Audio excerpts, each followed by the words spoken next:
am again, a second late autumn camp. I'm off near Chester again, probably a bit nearer Whitchurch as it happens.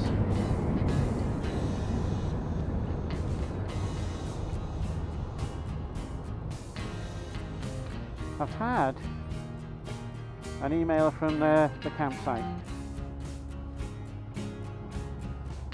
saying that the grass pitches are a bit wet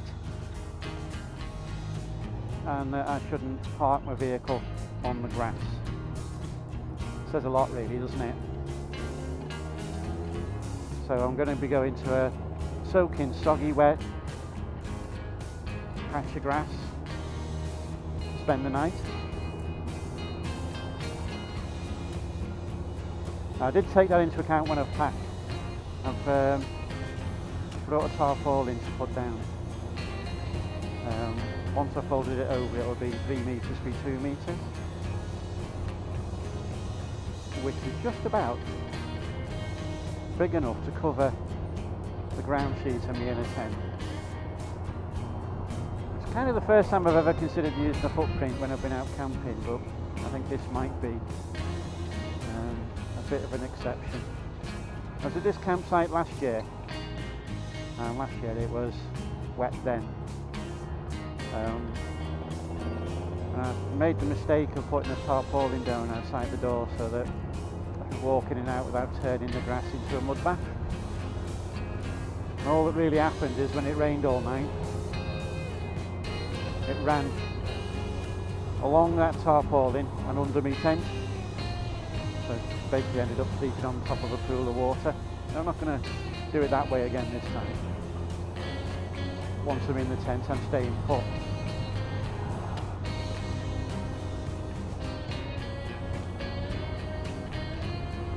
Last year when I came here, I was kind of carrying a lot more stuff than I am now.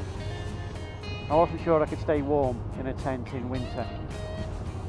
So I went round my entire house, ripping everything out of all the cupboards that I thought might help to keep me warm.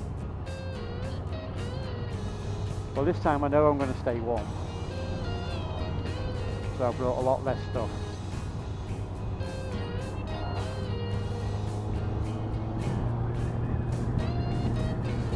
Getting close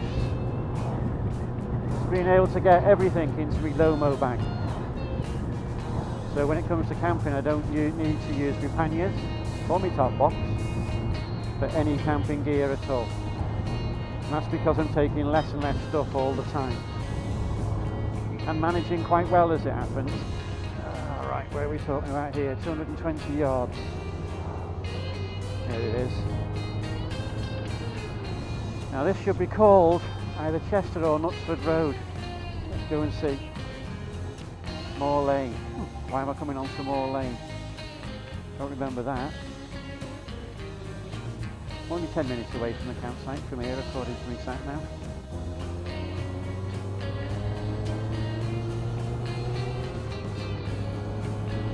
It's telling me to do a right turn in about 3/4 of a mile, which doesn't make a lot of sense to me. The last time I came here I did a left turn to get to the site. But when I'm looking at it, it's kind of like there's roadworks. So I think it's sending me around them. That'll be why it's a little bit different. I'm saying I've got another 4.5 miles to do.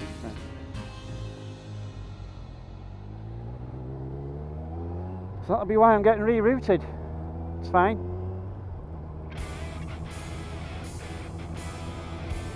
I didn't put any waypoint or anything like that, I just put the postcode in. So I am in the hands of my sat nav. I guess if I put waypoints in, I'd be screwed now. So I'm content. So there's a pub about 20-minute walk from where I'm staying, but I'm not going to be going there. I'm just going to arrive. I'll get there about 3. And it will be sunset about 4. And then civil twilight ends about 1:30. 4. So if I turn up at 3, I have a whole hour and a half to get myself pitched and settled in. Frankly, it won't take me that long. The tent doesn't take that long to pitch apart from anything else. It's about 10 minutes to get the tent up, about 10 minutes to get my bedding done, and then I can settle down. Might have to do something about cooking, but I'll have a look. I've bought my Transia coffee the same as usual, and I've brought a water bottle, but I did consider the possibility I might not want to cook. Last year when I was here, it absolutely pissed it down. And I'm fairly certain I didn't want to go outside the tent to cook. So just in case that happens this time, I've brought 2 half-litre flasks full of boiling water. So if I have to, I can easily make myself a hot cup of soup and a hot cup of coffee. And I brought 3 pies and 2 sandwiches. So I'm going to be alright food-wise. I won't need to out the tent. So I'll be fine. I'm back on the A41 now, which is what I would normally have stayed on all the way out here. So that bit of a reroute was just to avoid the roadworks. Probably saved me a bit of time. And at least it won't be pouring down with rain when I come to pitch my tent. Don't want to say too much, but I seem to be getting lucky like that. 400 yards, then I'm off on the country lanes again. It's not that one, it's where that car's going. Where those 2 cars are going.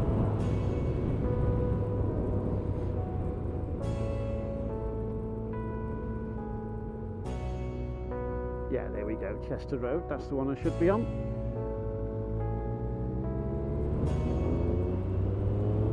I guess I should just say thank you, Mr. Satnav. Right.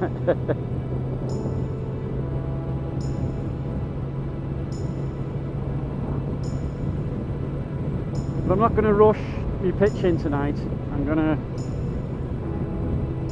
sit back and steadily get everything right. If I get it right, I won't need to worry through the night about anything going wrong. Not that anything ever has, to be fair, but these weather conditions are not the same as in the summer, are they? Apparently don't need to check in neither. I'll either be met or not met. This is the pub I was talking about, Play and Rock.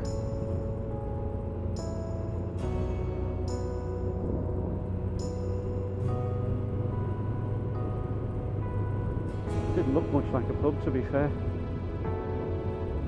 There we go.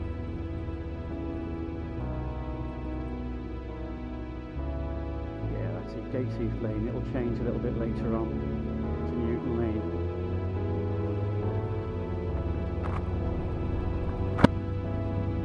Got a little fly crawling in my eye. Never a nice feeling.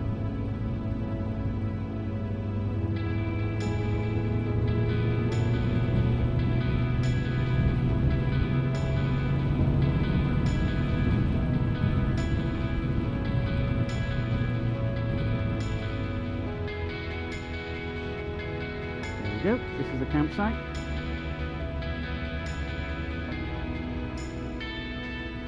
Well, I'm not on my own.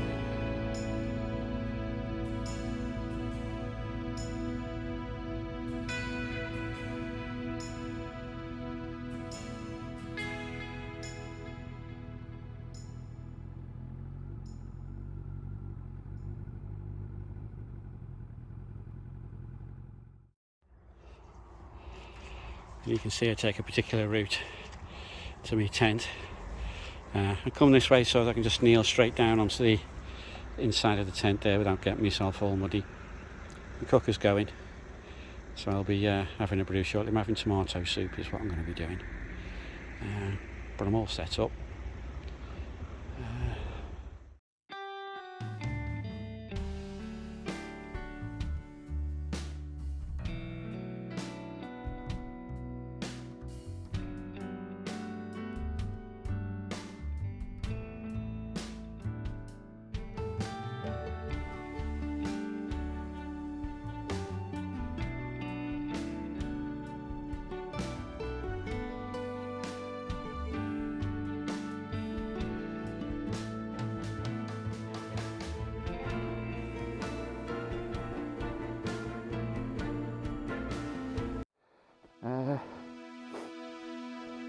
go out of here and turn right.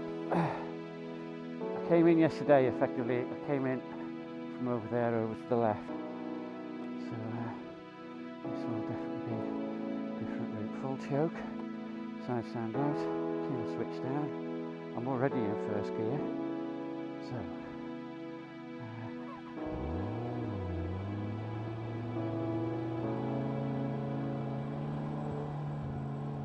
drop the revs a little bit.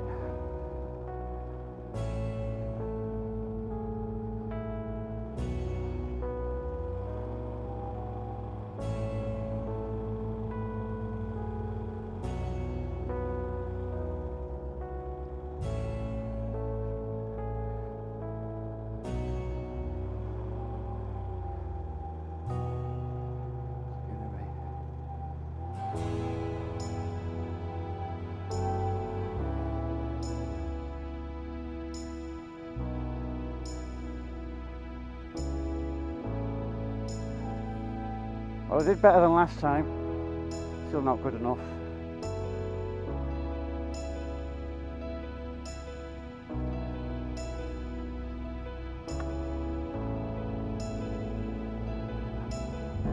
Chickens out there. This is a much nicer road, isn't it? It's asking me to do a left turn here. Do I really want to do a left turn? Or do I want to go straight on? Because if I do a left turn, I wouldn't mind betting it takes me back the A41. Do I want to do that? Tatnall, Huxley, Hargrave, yeah. That's what it's going to do, isn't it?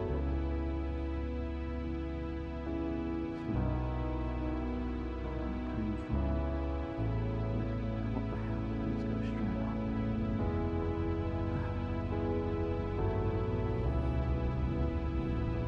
Kind of vaguely have memories of the ice cream farm. I think we used to go there when I was in my very early 20s, probably, when I first left home. Well, there's more than one ice cream farm, isn't there? So I don't know. But I don't want to go down the A41. If I can get home as far away from using the motorway as I can, I'll be happy. The last bit will have to be on the motorway though. Overflow car park, ice cream. Stopping for it here. Okay. Well, if you've got an overflow car park, you must have a lot of people come here. Oh, look at that little pond.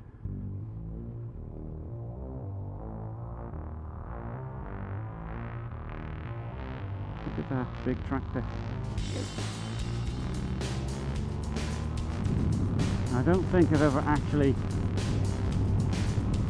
been down these roads, or that I can remember being down these roads. Looks like there's a castle up there. Wouldn't mind betting that'll be Beeston Castle. I'll look it up when I get home. I'm going to take a guess and say that's Beeston Castle, but you're going to have to accept it's a guess. There's another one, Peckthornton Castle. If it's Peckthornton Castle, I'm a fair ways away from my usual route, so look it up on a map when I get home. We'll find out. I'll have to follow the road down all night to find out. Oh yeah, it's asking me to go right. I don't want to go right. I'm going to go left. The sat-nav hasn't got waypoints on it. Newton, Gatesheath, Beeston. Yeah, Beeston Castle, isn't it? So it's picking what it thinks is the best route home for me, and it might not be the one that I actually want. I couldn't be bothered putting waypoints in or anything like that. So it is too bit nippy. Not exactly freezing, but just a little bit nippy. My hands are getting cold. So. In the tent I was fine. I put my thermometer outside the tent. I came 8 degrees centigrade out there. When I put it on a bag inside the tent, the temperature was 9.5. So you do get a little bit warmer being in a tent. But inside my sleeping bag, it was 22 degrees centigrade. toasty warm. I felt really comfortable.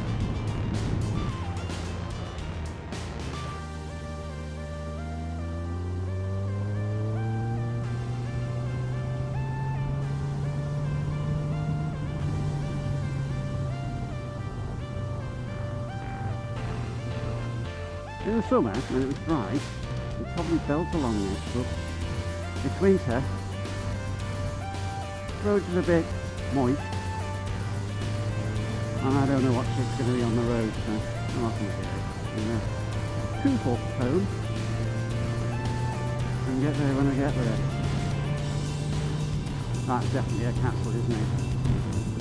Not exactly a gloriously sunny morning, but you know, could be worse.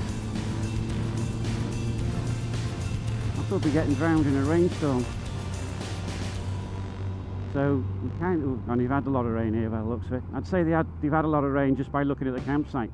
You're going to go straight through that now, aren't you, mate?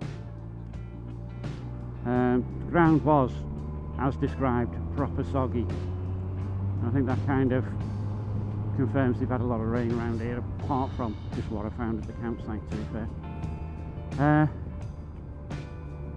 Where was I? Can't remember.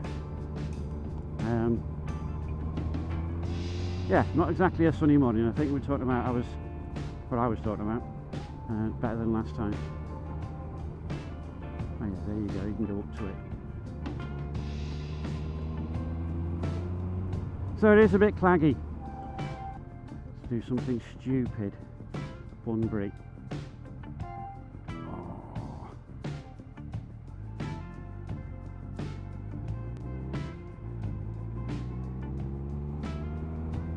See, it's telling me I'm going to turn, but I'm not going to. I think I'm just following the road round.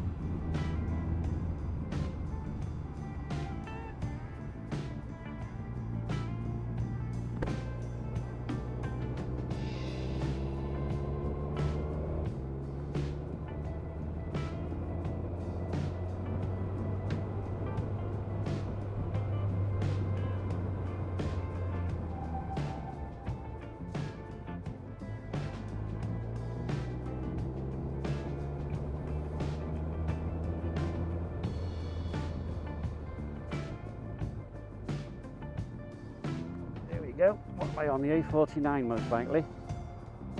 There we go, A49, that'll do me. Jeez. That's a summertime road then. I'm happy with that.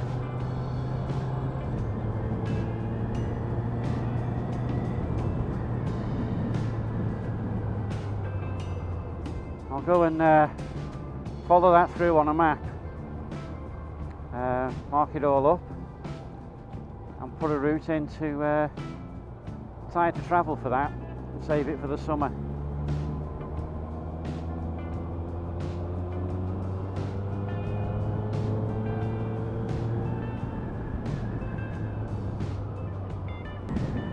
I keep forgetting it's Saturday morning.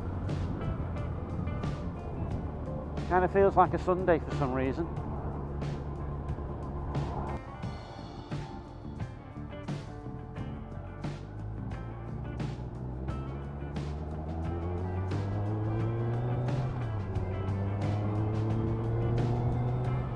Well, I've skipped the A49 again and gone down a different route. This will be interesting.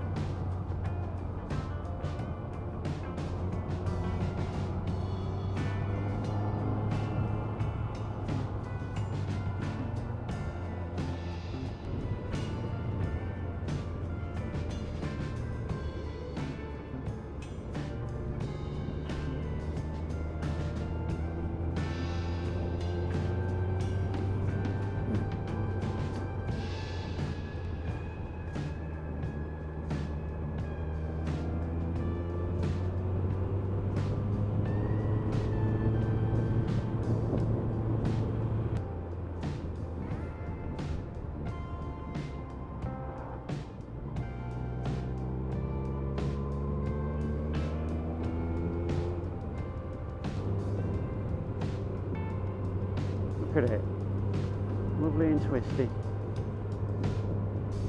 on a 40 limit.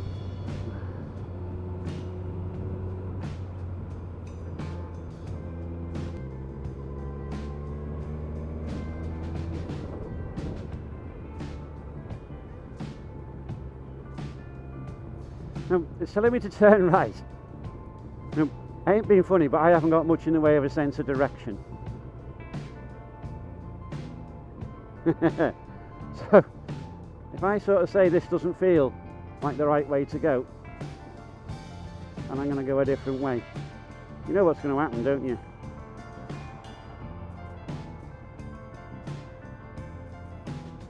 So I'm not going to do that, especially when this has now put me back on the A49 again, so a little bit of a detour. And this is a place I recognise. It's Shire Horse Centre, so I do know where I am.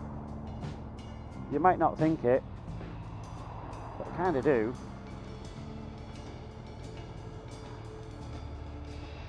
I just want to take a more scenic route home than the motorway.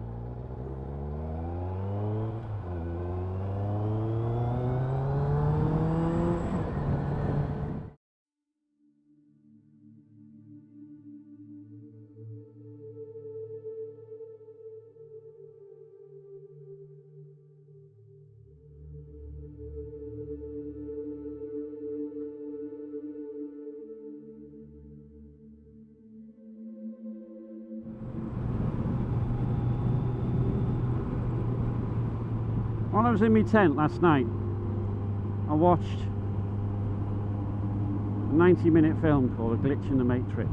I didn't watch it all. I got bored.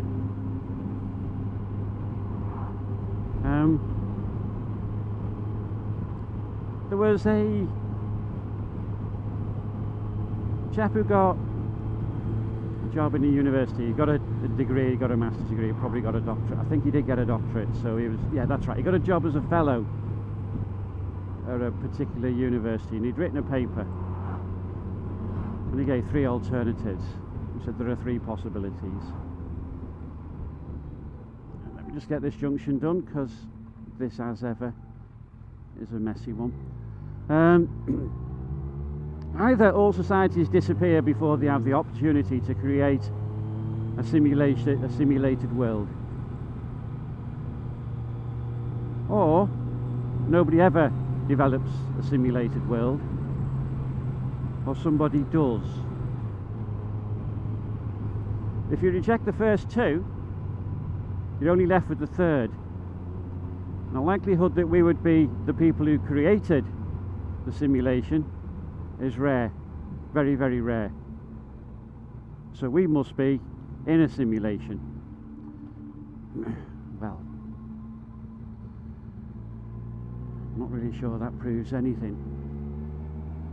Then you had somebody saying, if you put a videotape in, VHS videotape in your video player from the 80s, you'll find Snow White has mirror on the wall, who's the fairest of them all.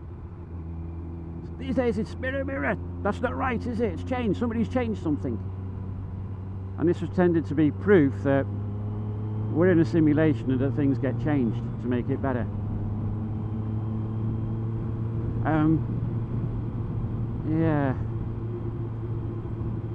Yeah.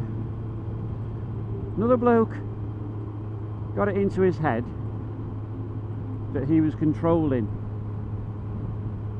a matrix, and that we were living in a matrix, and that he was controlling it. So what do you do?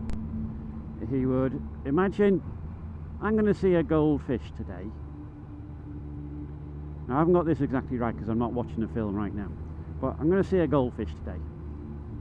And as he's walking around, going through a place he's never been to before, he sees a shop with a large goldfish in the window. And he takes that as an indication that he is controlling what's happening. Oh.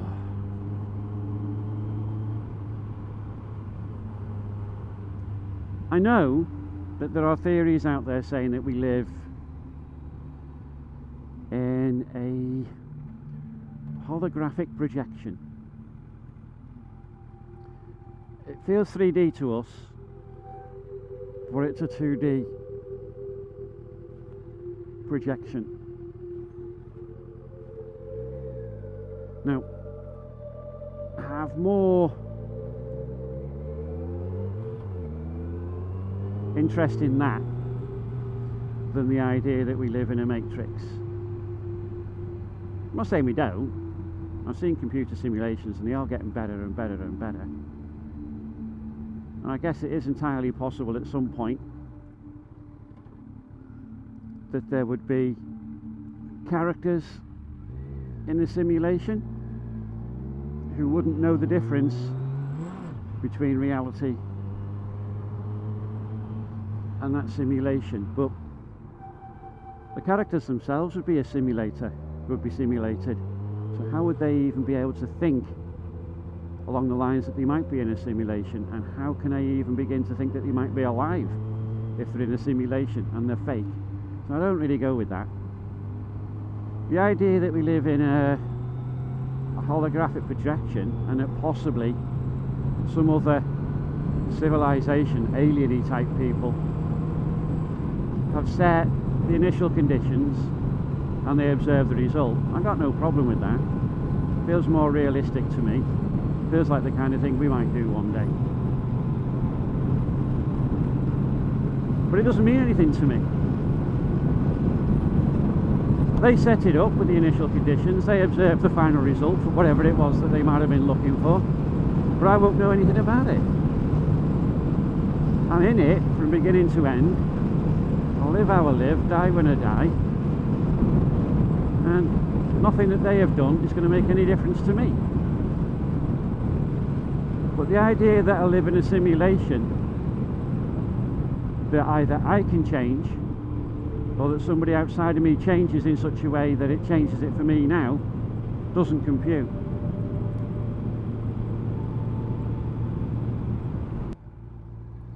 I also watched some videos of a couple of girls that used to be in the Big Bang Theory.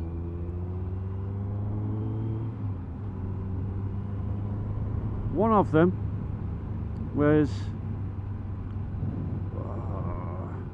I hate it when I can't remember people's names. The Indian character's girlfriend with, I will just call it mental health problems. And the other is the one that fancied Sheldon Cooper. Raj was the Indian chap who fancied Sheldon Cooper. A pair of them got together and they do a comedy duo singing act. Well, I would never have thought those words would have come out the mouth of a couple of girls that starred on Big Bang Theory. Well, they do. I'll give you a flavour. They did a song called God's Loophole. And they mentioned something about fifth base. Well, I started Googling what's fifth base. And while I'm Googling it, I heard the word back door. And I stopped Googling. I knew what they meant.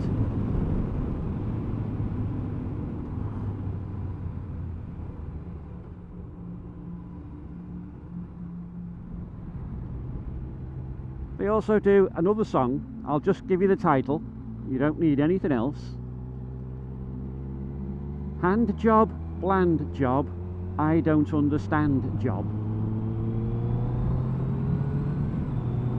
And I'll tell you the names, but I can't remember the frigging name of what they call themselves. But they were funny.